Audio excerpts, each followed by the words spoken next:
Bismillahirrahmanirrahim. Assalamualaikum warahmatullahi wabarakatuh.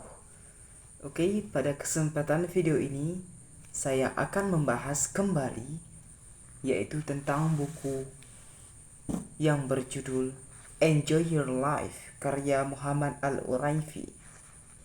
Pada video bagian yang ketiga ini, sub pembahasan yang akan saya sampaikan yaitu kembangkan dirimu. Oke, langsung kita mulai.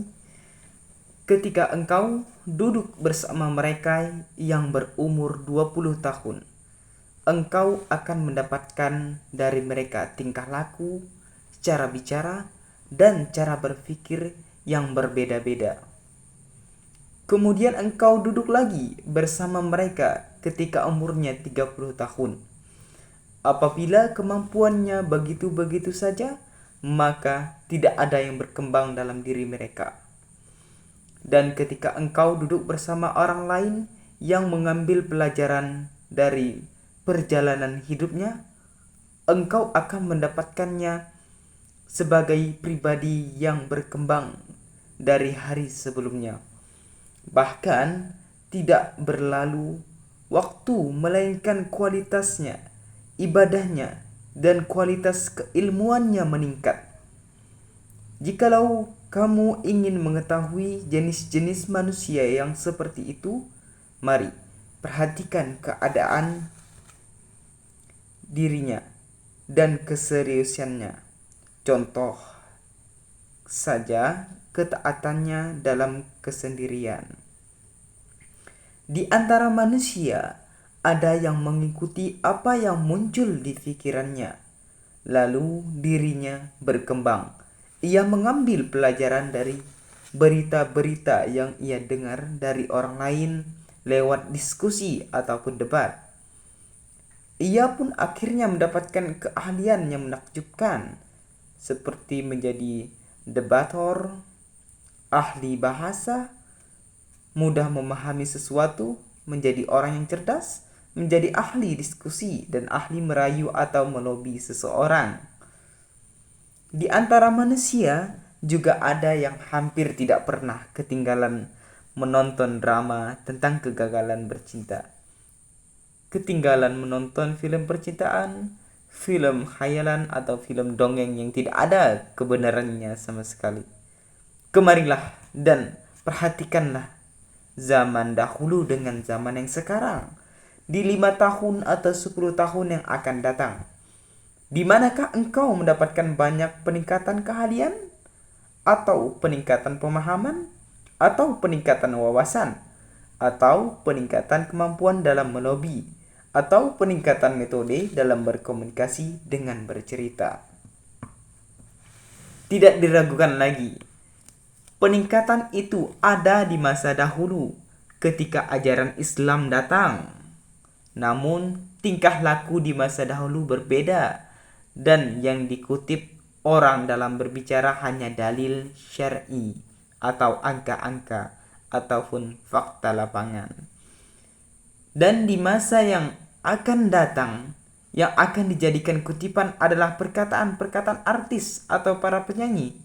Sampai ada seseorang yang berkata dalam pidatonya, dan Allah Azza wa Jalla berfirman, berjuanglah wahai hambaku, karena aku akan bersama perjuanganmu. Aku peringatkan bahwa itu bukanlah ayat. Berubahlah wajahnya, dan ia pun terdiam. Kemudian aku cermati kalimat yang ia ucapkan tadi. Ternyata itu adalah perkataan seorang artis Mesir dalam salah satu film drama. Na'udzubillah. Ya, semua bejana dan apa yang di dalamnya pasti akan basah. Sekarang mari kita berpindah sedikit ke masalah membaca koran dan majalah. Berapa besar keinginan untuk membaca berita yang bermanfaat, yang akan membantu dalam mengembangkan dirinya dan menumbuhkan keahliannya, juga menambah pengetahuannya.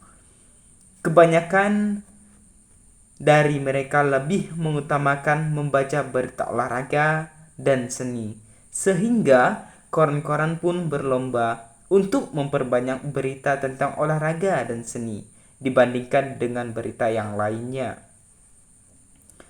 Lakukanlah langkah seperti itu di setiap perkumpulan dan di setiap waktu yang dilewati, dan engkau apabila ingin menjadi atasan bukan bawahan, maka engkau harus menunjukkan keahlianmu dimanapun engkau berada.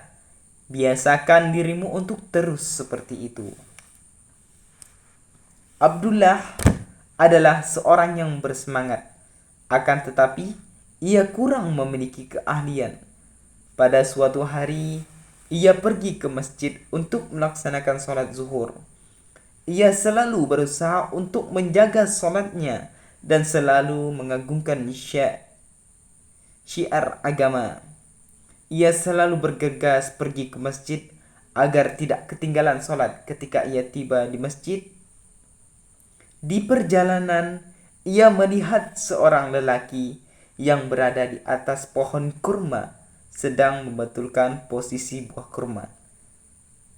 Kemudian Abdullah terkejut melihat orang itu yang sama sekali tidak ingin melaksanakan sholat, seolah-olah ia tidak mendengarkan panggilan azan dan tidak sedang menunggu waktu iqamah. Kemudian sambil marah ia berteriak, "Hei, turun, mari kita sholat."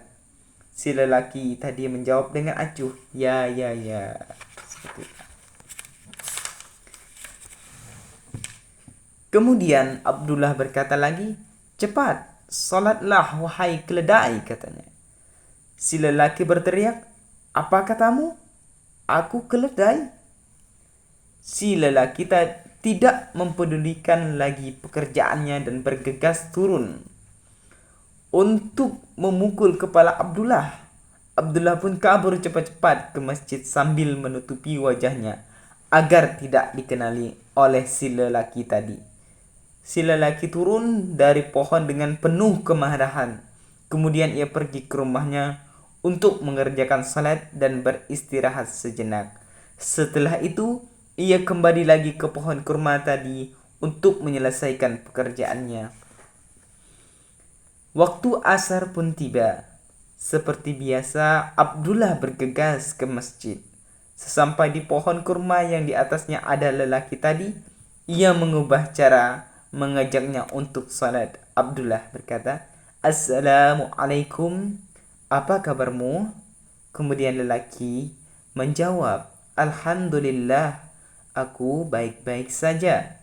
Kemudian Abdullah berkata lagi, "Beritahu aku, bagaimana hasil panen kurma tahun ini?" Kemudian laki-laki tersebut menjawab, "Alhamdulillah."